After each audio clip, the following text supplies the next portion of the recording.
A couple of things I'm going to talk to you today about is really your mindset. I was just telling Drew, you were so attentive. Like you came in like I want to learn about being an entrepreneur, and you're writing everything down. But it's a mindset. Entrepreneurship doesn't just happen.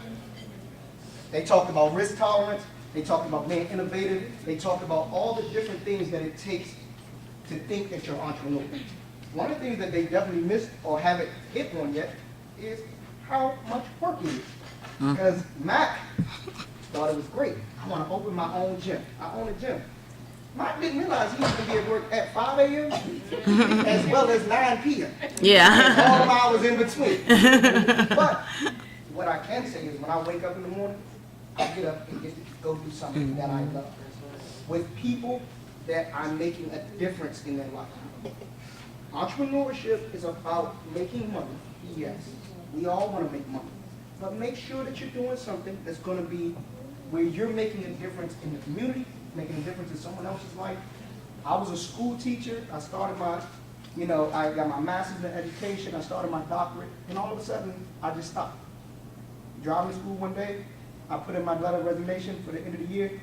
Came home, mom and dad looked at me like, you have lost your mind. All the money we paid for the car, you're going to teach somebody something. You're going to teach something today. I don't care what it is, you're teaching.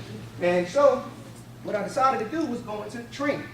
But I've changed again, because now what I want to talk about is where you are and a couple of the key things that you're going to need to make that difference, to make that leap into being an entrepreneur. So, let's see how this works. All right.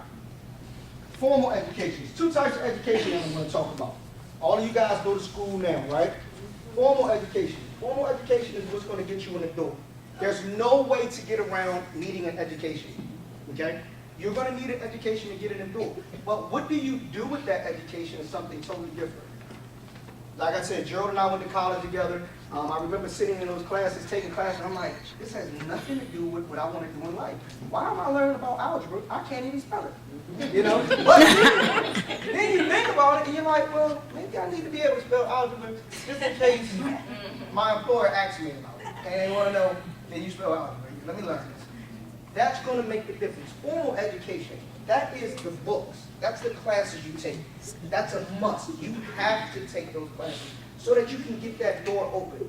When you go to Amani, you go to Julie, you go to Gerald, first thing they're going to ask you about what type of education you have. Okay? So we got to have that. The next thing, next type of education is self-education. And this is a little bit different. This is how I put this together. Formal education gets you in the door. Self-education moves you up the ladder. I use this story a lot. One of my clients is a football player who had played for them after high school. He went to Carnegie Mellon University. You guys know Carnegie Mellon, that is a very, very prestigious school. Alex comes to me one day, Matt, I got 7 football scholarship offers. I'm like, hey, Alex, we going to school, let's go. I'm going to get in your bag and go to college with you. He said, I'm turning all of them down. What? Your parents going to give you? You got to pay for school? No, I got a full scholarship to Carnegie Mellon in engineering. Oh, academic? And I didn't even know the kid was this smart. He's a 4.3 student from his freshman year through his senior year. But, so, long story short, Alex goes, plays football at Division III school, didn't play D1, didn't play for Virginia where he could have went to school.